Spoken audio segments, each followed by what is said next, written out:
মক্কায় আল্লাহ রাসূল সাল্লাল্লাহু আলাইহি ইসলামের মন খারাপ। মক্কার দাওয়াতি কাজ বেগবান করার জন্য আল্লাহ রাসূল সাল্লাল্লাহু আলাইহি ইসলাম কেঁদে কেঁদে আল্লাহর কাছে দোয়া করলেন, আল্লাহ মক্কার দুইজনের একজন যেন কালিমা পড়ে মুসলমান হয়ে যায়।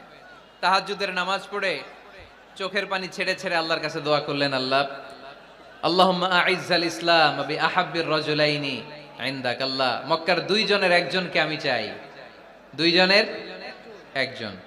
আবি জাহাল ইবনে হিশাম, হিশামের বেটা আবু জাহেল, অথবা ওমর ইবনে খাত্তাব, খাত্তাবের বেটা ওমর।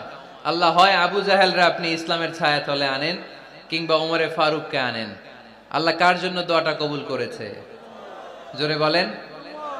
তার কয়েকদিন পরে বিষ্ণু ঈসা ইসলাম আরকাম ইবনে দারিল আরকামের ঘরে বসে লুকিয়ে লুকিয়ে দাওয়াত দিচ্ছিলেন। ইন দ্য মিন টাইম ওমরে ফারুক নাঙ্গা তরোয়ার নিয়ে বিশ্বনবীর মাথা কাটার জন্য ছুটে আসলেন। সাহাবারা বললেন, নবী আপনি পালান, নবী আপনি পালান, ওমরে ফারুক আপনাকে হত্যার জন্য ছুটে এসেছে।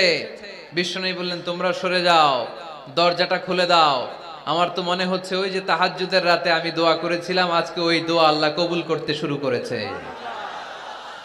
সাইয়েদনা ওমরে ফারুক তখনও কালিমা পড়েন নাই। দৌড়ে এসে আরকাম ইবনে আবিল আরকামের ঘরের ভেতরে ঢুকে তলোয়ারটা জমিনের মধ্যে রেখে দিয়ে আওয়াজ করে আঙ্গুল তুলে বলতে আরম্ভ করলেন, আশহাদু আল্লা ইলাহা ইল্লাল্লাহ ওয়া আশহাদু আন্না মুহাম্মাদার রাসূলুল্লাহ। সুবহানাল্লাহ পড়ে কালিমা পড়ে মুসলমান হয়ে গেছে।